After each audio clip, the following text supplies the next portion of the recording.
ಷೇರು ಮಾರುಕಟ್ಟೆಯ ವಾರದ ಕತೆ ವೈಭವ್ ಪಾಟೀಲ್ ಜೊತೆ ಈ ವಿಡಿಯೋನಾಗ ನಿಮ್ಮೆಲ್ಲರಿಗೂ ಸ್ವಾಗತ. ನೋಡ್ಬೋದು ನೀವು ಈ ವಾರದ ನಮ್ಮ ದೇಶ ಸ್ಟಾಕ್ ಮಾರ್ಕೆಟದ ಪರ್ಫಾರ್ಮೆನ್ಸ. ನಿಫ್ಟಿ ಒಂದು ವಾರನಾಗ 1.76% ಬಿದ್ದೈತಿ. ಬ್ಯಾಂಕ್ ನಿಫ್ಟಿ ರೇಪ್ಪ ನೋಡ್ಬೋದು ನೀವು 3.86% ಬಿದ್ದೈತಿ. ಸೆನ್ಸೆಕ್ಸ್ ಅನ್ನು ನೋಡ್ಬೋದ 3.52% ಬಿದ್ದೈತಿ. 3.5%ಗಿಂತನೂ ಹೆಚ್ಚು ಈ ಒಂದು ವಾರನಾಗ ನಮ್ಮ ದೇಶ ಸ್ಟಾಕ್ ಮಾರ್ಕೆಟ್ ಬಿದ್ದೈತೆ ಅಂತಲೂ ಅನ್ಬೋದ. ಅದೇ ಥರ ನಾವು ಮಿಡ್ ಕ್ಯಾಪ್ ಇಂಡೆಕ್ಸದ ಪರಿಸ್ಥಿತಿ ನೋಡ್ಬೋದು ನೀವು. ಒಂದು ವಾರನಾಗ ಮಿಡ್ ಕ್ಯಾಪ್ ಇಂಡೆಕ್ಸ್ 3.05% ಅಂತಂದ್ರೆ 3% ಬಿದ್ದೈತಿ. ಸ್ಮಾಲ್ ಕ್ಯಾಪ್ ಇಂಡೆಕ್ಸನ್ನು ಒಂದು ವಾರನಾಗ 2.89% ಬಿದ್ದೈತಿ. ಮಾರುಕಟ್ಟೆದ ಪರಿಸ್ಥಿತಿ ಭಾಳ ಕೆಟ್ಟಿತ್ತಂತ ನಾವು ಅನ್ಬೋದ. ಎಲ್ಲ ಇಂಡೆಕ್ಸ್ಗಳು 3%, 2.5%ಗಿಂತ ಹೆಚ್ಚಿನ ಬಿದ್ದಾವ.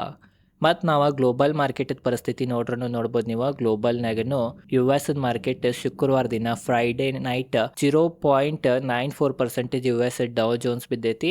US S&P 500 1.33% ಬಿದ್ದೈತಿ. ನಾಸ್ಡ್ಯಾಗನು ಸಹ 1.53% ಬಿದ್ದೈತಿ. ಯುರೋಪಿಯನ್ ಮಾರ್ಕೆಟು ನೆಗೆಟಿವ್ ಇದಾವ. ಮತ್ತು ಫ್ರೈಡೇ ನೈಟ್ ಇಂಡಿಯಾದೇನು ಫ್ಯೂಚರ್ ಟ್ರೇಡ್ ಆಗ್ತಿರ್ತೈತಿ ಗಿಫ್ಟ್ ನಿಫ್ಟಿನ ನೋಡ್ಬೋದು 1%ಗಿಂತ ಹೆಚ್ಚಿನ ಬಿದ್ದ ವೀಕ್ಷಕರಿಗೆ ಕ್ಲೋಸಿಂಗ್ ಕೊಟ್ಟೈತಿ. ಅಂತಂದ್ರೆ ಮಂಡೇ ಮಾರುಕಟ್ಟೆ ಗ್ಯಾಪ್ ಡೌನ್ ಓಪನ್ ಆಗೋ ಸಂಭಾವನೆನ ಮತ್ತು ಭಾಳ ಹೆಚ್ಚಿತ್ತಂತ ನಾವು ಅನ್ಬೋದು. ಯಾಕೆ ಈ ಥರ ಆತ ಅದರಿಂದ ಮೇನ್ ಕಾರಣ ಏನಂತಂದ್ರೆ ಇದರ ಯುದ್ಧ. ನಿಮಗೆ ಗೊತ್ತೈತಿ ಯುದ್ಧ ನಡೆಯತೈತಿ. ಆ ಯುದ್ಧ ಏನು ಇಲ್ಲೂ ಹಂಗೆ ಕಾಣವತ್ತ ಮತ್ತು ಯುದ್ಧ ಬೆಳೆಯತೈತೆ ರೀ. ನೋಡ್ಬೋದು ಈಗ ನಾವು ಪ್ರಮುಖ ಈಗ ಸದ್ಯ ಇವತ್ತಿನ ಪ್ರಕಾರ ನಾವು ಪ್ರಮುಖ ಸುದ್ದಿಗಳು ನೋಡ್ರೆ ಯುದ್ಧದ ರಿಲೇಟೆಡ್ ಏನು ತೆಹರಾನ್ ಐತಿ, ಇರಾನದ ರಾಜಧಾನಿ. ಆ ಇರಾನದ ರಾಜಧಾನಿನಾಗಿರೋ ಒಂದು ಆಯಿಲ್ ರಿಫೈನರಿ ಕಂಪ್ನಿ ಮ್ಯಾಗ ದಾಳಿ ಮಾಡ್ಯಾರ US ಮತ್ತು ಇಸ್ರೇಲ್ದವ್ರ. ಅದಕ್ಕರ ಇಲ್ಲೆಲ್ಲ ಭಾಳ ಬೆಂಕಿ ಹತ್ತೈತಿ, ಅಲ್ಲಿ ಭಾಳ ನಷ್ಟ ಉಂಟಾಗೈತಿ. ಈ ಒಂದು ಕಾರಣದಿಂದ ಕ್ರೂಡ್ ಆಯಿಲ್ ಪ್ರೈಸ್ ಗ್ಲೋಬಲ್ನೇ ಹೆಚ್ಚಾಗೋ ಸಂಭಾವನೆಯೂ ಐತಂತ ಅನ್ನತ್ತಾರೆ ಎಕ್ಸ್ಪರ್ಟ್ಗಳ. ಆ ಥರ ಏನ್ರಿ ಆತಂತಂದ್ರೆ ಮತ್ತೆ ನೆಗೆಟಿವ್ ಪರಿಣಾಮ ಬೀಳ್ತೈತಿ. ಆ ಒಂದು ಕಾರಣದಿಂದನೂ ಮಾರ್ಕೆಟ್ ಸೆಂಟಿಮೆಂಟ್ ನೆಗೆಟಿವ್ ಐತಂತನೂ ಅನ್ಬೋದ. ಮತ್ತೊಂದನೇ ಏನು ಸುದ್ದಿ ಬರತೈತಂತಂದ್ರೆ ಅಲ್ಲಿ ಕಪ್ಪು ಮಳೆ ಆಗತೈತಂತ್ರಿ, ಕರಿ ಮಳೆ ಅಂತ. ಅಂದ್ರೆ ಅದೇನು ಆಯಿಲ್ ರಿಫೈನರಿ ಮ್ಯಾಗ ಬೆಳಾನ ಏನದು ಬೆಂಕಿ ಹತ್ತಿ ಮ್ಯಾಗ ಹೋಗೈತಿ, ಅದೆಲ್ಲ ಕರಿ ಹೊಗೆಯಾಗಿ ಮೋಡಾಗಿ ಹತ್ರದನ ಮಳೆ ಬೀಳತೈತಂತ್ರಿ, ಕರಿ ಮಳೆ. ಅದ ಕಾರಣ ಈ ಥರನೂ ಎಲ್ಲ ಆಗತೈತಿ. ಅಂತಂದ್ರೆ ನೀವು ಯುದ್ಧದ ತೀವ್ರತೆ ಯಾವ ಥರ ಐತಂತ ನೀವು ಈ ಒಂದು ಉದಾಹರಣೆಯಲ್ಲೇನು ತಿಳ್ಕೊಬೋದು. ಮತ್ತೊಂದನೇ ಏನಂತಂದ್ರೆ ಗಲ್ಫ್ ರಾಷ್ಟ್ರಗಳ ಮೇಲೆ ಪ್ರತಿ ದಾಳಿ ನಡೆಸೈತಾರೆ ಇರಾನ್ ಮತ್ತು UAE ಮ್ಯಾಗ, ಸೌದಿ ಅರೇಬಿಯಾ ಮ್ಯಾಗ, ಕತರ್ ಮ್ಯಾಗ, ಕುವೈತ್ ಮ್ಯಾಗ, ಬಹ್ರೇನ್ ಮ್ಯಾಗ ಹಲವಾರು ಕ್ಷಿಪಣಿ ದಾಳಿಗಳ ಮತ್ತು ಡ್ರೋನ್ ದಾಳಿಗಳ ಮಾಡತೈತಿ. ಅದ ಕಾರಣ ಇದು ಒಂದು ನೆಗೆಟಿವ್ ಪಾಯಿಂಟ್ ಅಂತ ನಾವು ಅನ್ಬೋದು. ಮತ್ತೊಂದು ಎಲ್ಲಕ್ಕಿಂತ ನೆಗೆಟಿವ್ ಪಾಯಿಂಟ್ ಏನಂತಂದ್ರೆ ಬಹ್ರೇನದ ಒಂದು ನೀರದ ವೀಕ್ಷಕರ ಸ್ಟೋರೇಜ್ ಇತ್ತು. ನಿಮ್ಮೆಲ್ಲರಿಗೂ ಗೊತ್ತಿದ್ರೆ ನೀವು ಮಿಡಲ್ ಈಸ್ಟ್ ಕಂಟ್ರಿಗಳಿದಾವಲ್ಲಿ ಹೆಚ್ಚು ನೀರು ಸಿಗಂಗಿಲ್ಲ ರೀ, ಕುಡಿಯೋ ನೀರು. ಅದ ಕಾರಣ ಅವ್ರು ಇಂಪೋರ್ಟ್ ಮಾಡ್ಕೋತಾರೆ ಬೇರೆ ಬೇರೆ ದೇಶಗಳಿಂದ. ಅಲ್ಲಿ ಬರೀ ಕ್ರೂಡ್ ಆಯಿಲ್ ಸಿಗ್ತೈತಿ, ಬಟ್ ನೀರು ಸಿಗಂಗಿಲ್ಲ. ಅದೇನು ಇಂಪೋರ್ಟ್ ಮಾಡ್ಕೊಂಡು ಏನು ಸ್ಟೋರ್ ಮಾಡಿರ್ತಾರ, ಆ ಸ್ಟೋರೇಜ್ ಮ್ಯಾಗನು ದಾಳಿ ಮಾಡಿದಾರಂತ. ಅದ ಕಾರಣ ಅಲ್ಲಿ ನೀರದ ಶಾರ್ಟೇಜ್ ಬೀಳೋ ಸಂಭಾವನೆ ಏನೋ ಐತಂತ ಅನ್ನತ್ತಾರ. ಇದು ಒಂದು ನೆಗೆಟಿವ್ ಪಾಯಿಂಟ್ ಆತ. ಇದರಿಂದ ಜನಸಾಮಾನ್ಯರ ದೊಡ್ಡ ಲೀಡರ್ಸ್ಗಳ ದೊಡ್ಡ ಹೇಳಿಕೆ ಕೊಟ್ಟ ದೊಡ್ಡ ದಾಳಿಗಳ ಮಾಡತ್ತಾರ. ಬಟ್ ಅದರಿಂದ ಸಫರ್ ಅಲ್ಲಿ ಸಾಮಾನ್ಯ ಜನರನ್ನ ಆಗತ್ತಾರಂತ ಈ ಒಂದು ಉದಾಹರಣೆಯಲ್ಲೇನು ನಮಗೆ ಗೊತ್ತಾಗ್ತೈತಿ. ರಾಜಕೀಯವಾಗಿನೂ ಸುದ್ದಿ ನೋಡ್ರೆ ಡೊನಾಲ್ಡ್ ಟ್ರಂಪ್ ಅವ್ರು ಏನು ಹೇಳಿಕೆ ಕೊಟ್ಟಾರಂತಂದ್ರೆ ಇರಾನದೇನು ಮಿಲಿಟ್ರಿ ಐತಿ ಅದು US ಮಿಲಿಟ್ರಿ ಮುಂದೆ ಶರಣ್ ಆಗ್ಬೇಕು, ಅಂದ್ರೆ ನಾ ಯುದ್ಧ ನಿಲ್ಸವ, ಅಲ್ಲಿವರೆಗಿನ ದಾಳಿ ಕಂಟಿನ್ಯೂನೇ ಇರಾವಂತನೂ ಡೊನಾಲ್ಡ್ ಟ್ರಂಪ್ ಅವರ ಹೇಳಿಕೆ ಕೊಟ್ಟಾರ. ಇದು ಒಂದು ಭಾಳ ದೊಡ್ಡ ನೆಗೆಟಿವ್ ಹೇಳಿಕೆ. ಇಂಥ ದೊಡ್ಡ ಲೀಡರ್ದಿಂದ ಬಂದಿದ್ರಿಂದನೂ ಇದು ಒಂದು ನೆಗೆಟಿವ್ ಪಾಯಿಂಟ್ ಆತ. US ಈಗ ಡೊನಾಲ್ಡ್ ಟ್ರಂಪ್ ಅವ್ರಿಗೆ ಹೀಟ್ ಮಾಡತ್ತಾರಿ. USದೇನು ಮೊದಲಿನ ಪ್ರೆಸಿಡೆಂಟ್ ಇದ್ರ ಬರಾಕ್ ಒಬಾಮಾ ಅವ್ರನ್ನೂ ಸಹ ಡೊನಾಲ್ಡ್ ಟ್ರಂಪ್ ಅವ್ರ ವಿರುದ್ಧನ ಭಾಷಣವನ್ನು ಕೊಟ್ಟಾರ ಇವತ್ತು. ಅದ ಕಾರಣ ಡೊನಾಲ್ಡ್ ಟ್ರಂಪ್ ಅವ್ರಿಗೂ ಭಾಳ ಹೇಟ್ ಸಿಗತೈತಿ US. ಮತ್ತೊಂದು ಏನಂತಂದ್ರೆ ಇರಾನದ ಅಧ್ಯಕ್ಷರೇನಿದ್ದಾರೆ ಅವರು ಕ್ಷಮೆ ಕೇಳಿದಾರ ಮಿಡಲ್ ಈಸ್ಟ್ ಕಂಟ್ರಿಗಳ ಮ್ಯಾಗ. ಮತ್ತು ಅವ್ರದ್ದು ಆಜು ಏನು ಕಂಟ್ರಿಗಳಿದ್ದಾವೆ ಅವಕ್ಕೆ ಕ್ಷಮೆ ಕೇಳಿದಾರ. ನಾವು ನಿಮ್ಮ ಮ್ಯಾಗ ದಾಳಿ ಮಾಡತ್ತೀವಿ, ಅದು ತಪ್ಪೈತಿ, ಆದ್ರೂ ನಾವು ಯಾಕೆ ದಾಳಿ ಮಾಡತ್ತೇವೆ ಅಂತಂದ್ರೆ ನೀವು US ಪರವಾಗಿದ್ದೀರಿ, ಅದ ಕಾರಣ ದಾಳಿ ಮಾಡತ್ತೇವಿ. ನೀವೇನ್ರಿ US ಪರವಾಗಿರಲಿಲ್ಲ ಬಿಟ್ಟು ನಮ್ಮ ಕಡೆ ಏನ್ರಿ ಬಂದ್ರಿ ಅಂತಂದ್ರೆ ಆ ದಾಳಿಯನ್ನು ನಾವು ನಿಲ್ಲಿಸ್ತೀವಿ ಅಂತಲೂ ಹೇಳಿಕೆ ಕೊಟ್ಟಾರ. ಇದು ಒಂದು ದೊಡ್ಡ ಸುದ್ದಿ ಯುದ್ಧದ ರಿಲೇಟೆಡಿಗೆ ಬಂದೈತಂತ ನಾವು ಅನ್ಬೋದು. ಓವರಾಲ್ ಏನು ಜನರ ಸಾವು ಐತಿ ಅದ ಇರಾನ್ನಾಗ 1300 ಜನ ಸತ್ತಾರಂತ್ರಿ. ಮತ್ತು ಲೆಬನಾನ್ದಾಗ 300 ಜನ ಸತ್ತಾರಂತ ಸುದ್ದಿ ಬರತೈತಿ. ನಾಗರಿಕ ಹಾನಿ ನೋಡ್ಬೋದು 10,000 ವಸತಿ ಮತ್ತು ವಾಣಿಜ್ಯಗಳನ್ನು ಧ್ವಂಸ ಆಗಿದ್ದಾವ ಈ ಒಂದು ಯುದ್ಧದಾಗ ಅಂತಲೂ ನಾವು ಅನ್ಬೋದು. ಭಾಳ ದೊಡ್ಡ ಹಾನಿ ಆಗೈತಿ. ಮತ್ತು ಅದೇನು ಯುದ್ಧ ಐತದ ಇನ್ನೂ ನಿಲ್ಲುವಂಗೆ ಕಾಣವತ್ತ. ಇನ್ನು ಯುದ್ಧದ ತೀವ್ರತೆ ಹೆಚ್ಚಾಕೊಂತಾನೆ ಹೋಗತೈತಿ. ಇವೆಲ್ಲ ಸುದ್ದಿದಿಂದನ ಮಾರುಕಟ್ಟೆ ಪರಿಸ್ಥಿತಿ ಈ ಥರ ಐತಿ. ಮುಂದಿನ ವಾರನೇ ಇದೇ ಥರ ಇರೋ ಸಂಭಾವನೆನ ಭಾಳ ಹೆಚ್ಚೈತಂತನೂ ನಾವು ಅನ್ಬೋದ. ಮತ್ತೊಂದು ಏನಂತಂದರೆ FIDS ಡೇಟಾ ನೀವು ನೋಡ್ಬೋದಾ. ಏನು ಮಾರ್ಚ್ 1 ತಾರೀಕಿಂದ ಹಿಡಿದು ಇವತ್ತಿನ ತನಕ 4 ದಿನ ಸ್ಟಾಕ್ ಮಾರ್ಕೆಟ್ ಓಪನ್ ಇತ್ತು ರೀ ಈ ತಿಂಗಳಿನಾಗ. ಈಗಿನ ತನಕ ನಾವು ನೋಡ್ರಿ 1 ತಾರೀಕಿಂದ ಈಗೇನು 8 ತಾರೀಕು ಐತಿ, ಇದ್ರಾಗ 4 ದಿನ ಮಾರ್ಕೆಟ್ ಓಪನ್ ಇತ್ತ. ಈ ಒಂದು 4 ದಿನದ್ನಾಗನ FIs 21,831 ಕೋಟಿದ ಸೆಲ್ಲಿಂಗ್ ಮಾಡ್ಯಾರ. 4 ದಿನದಾಗನ 20,000 ಕೋಟಿಗಿಂತನೂ ಹೆಚ್ಚು ಸೆಲ್ಲಿಂಗ್ FIs ಮಾಡ್ಯಾರ.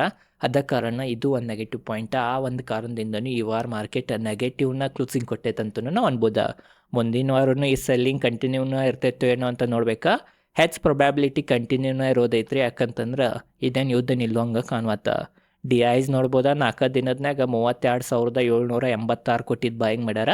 ಅದ ಕಾರಣ ಹಂಗೆ ನೋಡ್ರೆ ಭಾಳ ಬೀಳ್ಬೇಕಾಯ್ತಾ, ಬಟ್ ಭಾಳ ಬಿದ್ದಿಲ್ಲ. ಯಾಕಂತಂದ್ರೆ DIs FIsಗಿಂತನೂ ಹೆಚ್ಚು ಬಾಯಿಂಗ್ ಮಾಡಿದ್ರಿಂದ ಚಲೋ ಲೆವೆಲ್ಗಳ ಮ್ಯಾಗ ಮಾರ್ಕೆಟ್ ತಡೆದೈತಿ. ಮತ್ತೊಂದು ಮುಂದಿನ ವಾರ US ಇನ್ಫ್ಲೇಷನ್ ಡೇಟಾ ಬರೋದೈತ್ರಿ. ನೋಡ್ಬೋದು ನೀವು 11 ಮಾರ್ಚ್ 2026 ಇನ್ಫ್ಲೇಷನ್ ಡೇಟಾ ಬರತೈತಿ. ಅದ್ರ ಮ್ಯಾಗ ಕಣ್ಣಿರ್ಬೇಕಾ. ಭಾರತದನ್ನು ಇನ್ಫ್ಲೇಷನ್ ಡೇಟಾ ಬರೋದೈತಿ 12 ಮಾರ್ಚ್ 2026. ಅದ ಕಾರಣ ಅವ್ಯಾವ ಡೇಟಾ ಮ್ಯಾಗ ಕಣ್ಣಿರ್ಬೇಕಾ ಯಾವ ಥರ ಬರ್ತೈತಂತ. ಕ್ರೂಡ್ ಆಯಿಲ್ ಪ್ರೈಸು ನೋಡ್ಬೋದು ನೀವು. ಏನಿದೆ WTI ಕ್ರೂಡ್ ಆಯಿಲ್ ಐತಿ $90 ಮ್ಯಾಗ ಟ್ರೇಡ್ ಆಗತೈತಿ. ಬ್ರೆಂಟ್ ಕ್ರೂಡ್ ಆಯಿಲ್ $92 ಮ್ಯಾಗ ಟ್ರೇಡ್ ಆಗತೈತಿ. ಇವತ್ತು ಕ್ರೂಡ್ ಆಯಿಲ್ ಮಾರ್ಕೆಟ್ ಹಾಲಿಡೇ ಇರ್ತೈತ್ರಿ, ಸಂಡೇ ಐತನೋ ಕಾರಣದಿಂದ. ನಾಳೆ ನೋಡ್ಬೇಕಾ. ನಾಳೆ ಮತ್ತು ಪ್ರೊಬ್ಯಾಬ್ಲಿ ಇನ್ನೂ ಇರೋ ಸಂಭಾವನೆನ ಭಾಳ ಹೆಚ್ಚೈತಿ. ಆ ಥರ ಇರಿತಂತಂದ್ರೆ ಇನ್ನೊಂದಿಷ್ಟು ಭಾರತದ ಮಾರುಕಟ್ಟೆ ಮ್ಯಾಗ ನೆಗೆಟಿವ್ ಪೆಟ್ಟ ಬೀಳ್ಬೋದು. ಮತ್ತೊಂದು ಏನಂತಂದ್ರೆ ಇದು ಒಂದು ಹೇಳಿಕೆ. ಇದು ನಿನ್ನೆ ರೀಲು ಹಾಕಿನ ಇನ್ಸ್ಟಾಗ್ರಾಮ್ನಾಗ ಫಾಲೋ ಮಾಡಿರ್ಕಲ ಇದ್ರೆ ಡಿಸ್ಕ್ರಿಪ್ಷನ್ನ ಇನ್ಸ್ಟಾಗ್ರಾಮದ ಲಿಂಕ್ ಐತಿ, ಅಲ್ಲಿಯೂ ಫಾಲೋ ಮಾಡಿರಿ. ಅಲ್ಲಿಯೂ ಅಪ್ಡೇಟ್ಸ್ ಕೊಡ್ತಿರ್ತೇನೆ. ನೋಡ್ಬೋದು ನೀವು. ಏನು ಕತ್ತರ್ದ ಎನರ್ಜಿ ಮಿನಿಸ್ಟರ್ ಇದ್ದಾರೆ ಕತ್ತರ್ ದೇಶದ, ಅವ್ರು $150 ಪ್ರತಿ ಬ್ಯಾರೆಲ್ ಕ್ರೂಡ್ ಆಯಿಲ್ ಟಚ್ ಆಗ್ಬೋದಂತ ಹೇಳಿಕೆ ಕೊಟ್ಟಾರ 2-3 ವಾರದಾಗ. ಇದೇ ಥರ ಯುದ್ಧ ಏನ್ರಿ ಕಂಟಿನ್ಯೂ ಇತ್ತಂತಂದ್ರೆ ಅದ ಕಾರಣ ಇದು ಒಂದು ದೊಡ್ಡ ನೆಗೆಟಿವ್ ಪಾಯಿಂಟ್. ಅದ್ರಾಗೂ ಏನು ಹೇಳಿಕೆ ಕೊಟ್ಟಾರಂತಂದ್ರೆ ಏನಿದೆ ಸ್ಟೇಟ್ ಆಫ್ ಹಾರ್ಮೋಸ್ ಐತಿ, ಅದೇನು ಹೇಳಿದ್ನಿ ನಾ ಜಲಸಂಧಿ, ಆ ಬಂದಾಗಿದ್ದ ಕಾರಣ ಅವ್ರ ಕಡೆ ಏನು ಕ್ರೂಡ್ ಆಯಿಲ್ ಐತಿ ಅದು ಸಪ್ಲೈ ಎಲ್ಲಿ ಮಾಡೋದ ತಿಳಿವತ್ತಂತ್ರಿ. ಇದ್ದಿದ್ದು ಕ್ರೂಡ್ ಆಯಿಲ್ ಯಾರಿಗೆ ಸೆಲ್ ಮಾಡ್ಬೇಕು ಅನ್ನೋದು ತಿಳಿವತ್ತಂತ. ಅದ ಕಾರಣ ಮೊದಲಿನ ಕ್ರೂಡ್ ಆಯಿಲು ಅಲ್ಲೇ ಐತಿ, ಮತ್ತು ಹೊಸ ಕ್ರೂಡ್ ಆಯಿಲು ಹೊಸ ಪ್ರೊಡಕ್ಷನ್ ಕಂಟಿನ್ಯೂ ಇರೋ ಕಾರಣ ಮತ್ತು ಹೊಸ ಕ್ರೂಡ್ ಆಯಿಲು ಬರತೈತಿ. ಅದ ಕಾರಣ ಎಲ್ಲ ಕ್ರೂಡ್ ಆಯಿಲ್ ಎಲ್ಲಿ ಸ್ಟೋರ್ ಮಾಡಿರೋದು ಅವ್ರಿಗೆ ತಿಳಿವತ್ತಂತ. ಅದ ಕಾರಣ ಅವರ ಪ್ರೊಡಕ್ಷನ್ ನಿಲ್ಲಿಸೋ ಸಂಭಾವನೆ ಭಾಳ ಹೆಚ್ಚಿತ್ತಂತ ನಾತರ. ತಪ್ಪೇನ್ರೆ ಪ್ರೊಡಕ್ಷನ್ ನಿಂತಿತ್ತಂತಂದ್ರೆ ಭಾಳ ಹಾನಿ ಉಂಟಾಗ್ಬೋದ. ಕ್ರೂಡ್ ಆಯಿಲ್ ಬೆಲೆ ನೋಡ್ಬೋದು ನೀವು $150 ತಲುಪೋದ. ಈ ಥರ ಏನ್ರೆ ಆತಂತಂದ್ರೆ ಅಂತ ಹೇಳಿಕೆ ಕೊಟ್ಟಾರ. ಆ ಒಂದು ಕಾರಣದಿಂದನೂ ಮಾರುಕಟ್ಟೆ ಪರಿಸ್ಥಿತಿ ಇದೇ ಥರ ಐತಿ. ನೋಡ್ಬೇಕ್ರಿ. ಮತ್ತು ಈ ಯುದ್ಧ 2-3 ವಾರ ಜಗಿತ್ತಂತಂದ್ರೆ ಮತ್ತು ಮಾರುಕಟ್ಟೆ ಪರಿಸ್ಥಿತಿ ಭಾಳ ಕೆಟ್ಟಾಗ್ಬೋದಂತ ಈ ಒಂದು ಸುದ್ದಿಲೇನೋ ನಮಗೆ ಗುರ್ತಾಗ್ತೈತಿ. ರುಪೀಸ್ ಮತ್ತು ಡಾಲರ್ ನೋಡ್ಬೋದು. ಡಾಲರ್ ವಿರುದ್ಧ ರುಪೀಸ್ ಮತ್ತು ವೀಕ್ ಆಗೈತಿ. $1 = 91.94 ರೂಪೀಸ್ ಆಗೈತಿ. ಅದ ಕಾರಣ ಇದು ಒಂದು ನೆಗೆಟಿವ್ ಪಾಯಿಂಟ್ ಭಾರತಗಂತ ನಾವು ಅನ್ಬೋದ. ಮತ್ತೊಂದು ನಾವು ಗೋಲ್ಡ್ ಮತ್ತು ಸಿಲ್ವರ್ ಪ್ರೈಸ್ ಇಂಟರ್ನ್ಯಾಷನಲ್ ಪ್ರಕಾರ ನೋಡ್ಬೋದು. ಗೋಲ್ಡ್ ಸಿಲ್ವರನ್ನು ಪಾಸಿಟಿವ್ ಇದಾವ. ಬಟ್ ಇದೇನು ಯುದ್ಧದ ತೀವ್ರತೆ ಐತಿ. ಯುದ್ಧ ತೀವ್ರತೆ ನೋಡ್ರೆ ಗೋಲ್ಡ್ ಸಿಲ್ವರ ಇನ್ನೂ ಇರಬೇಕಾಯ್ತ. ಗ್ಲೋಬಲ್ನಾಗ ನೋಡ್ಬೋದು ಗೋಲ್ಡ್ ಪ್ರೈಸ್ $5,158 ನಡೆದೈತಿ. ಸಿಲ್ವರನ್ನು $84 ನಡೆದೈತಿ. ಅದ ಕಾರಣ ಏರಿದಾವ, ಬಟ್ ಅಷ್ಟು ಏರಿದಾವಂತ ಅನ್ನಕ್ಕೆ ಬರಂಗಿಲ್ಲ. ಅದರಿಂದ ಮೇನ್ ಕಾರಣ US ಡಾಲರ್ ಇಂಡೆಕ್ಸ್ ಸ್ಟ್ರಾಂಗ್ ಆಗೈತ್ರಿ. ಯಾವಾಗೂ ಡಾಲರ್ ಸ್ಟ್ರಾಂಗ್ ಆತಂತಂದ್ರೆ ಗೋಲ್ಡ್ ಸಿಲ್ವರ್ ಭಾಳ ಇರಂಗಿಲ್ಲ. ಅದರದನ ಪರಿಣಾಮ ನಮಗೆ ಗೋಲ್ಡ್ ಮತ್ತು ಸಿಲ್ವರ್ನಾಗ ಕಾಣತೈತಿ ಅಂತ ನಾವು ಅನ್ಬೋದ. ಮತ್ತು ನಾವು ಬಿಟ್ಕಾಯಿನ್ ನೋಡ್ಬೋದು. ಬಿಟ್ಕಾಯಿನೂ ಭಾಳ ಡೌನ್ ಐತ್ರಿ. $70,000 ಟ್ರೇಡ್ ಆಗತೈತಿ. ಈಗ ಸದ್ಯ ನೋಡ್ಬೋದು $67,567 ನಡೆದೈತಿ ಬಿಟ್ಕಾಯಿನದ ಪ್ರೈಸ್ ಅಂತಲೂ ನಾವು ಅನ್ಬೋದ. ಬಿಟ್ಕಾಯಿನದ ಪರಿಸ್ಥಿತಿ ಇದೇ ಥರ ಆಗಕ್ಕೆ ಮೇನ್ ಕಾರಣ ಯುದ್ಧನ ಅನ್ಬೋದ. ಯಾಕಂತಂದ್ರೆ ಯುದ್ಧ ನಡೀತಂತಂದ್ರೆ ರಿಸ್ಕಿ ಅಸೆಟ್ನಾಗ ಜನರು ರೊಕ್ಕನ ತಕ್ಕೊಂಡು ಸೇಫರ್ ಅಸೆಟ್ನಾಗ ಹೂಡಿಕೆ ಮಾಡ್ತಾರೆ. ಅದರದನ್ನ ಡೈರೆಕ್ಟ್ ಇಂಪ್ಯಾಕ್ಟ್ ಬಿಟ್ಕಾಯಿನ್ ಮ್ಯಾಗ ಈ ಥರ ಕಾಣತೈತಿ. ಮತ್ತು ಭಾರತ ಮತ್ತು ನ್ಯೂಜಿಲ್ಯಾಂಡದ ಮ್ಯಾಚ್ ಐತಿ ಇವತ್ತು. ಭಾರತದ ಮತ್ತು ನ್ಯೂಜಿಲ್ಯಾಂಡ್ ಮ್ಯಾಚ್ನಾಗ ಯಾರು ಗೆಲ್ತಾರಂತ ಕಮೆಂಟ್ ಸೆಕ್ಷನ್ಯಾಗ ತಿಳಿಸ್ರಿ.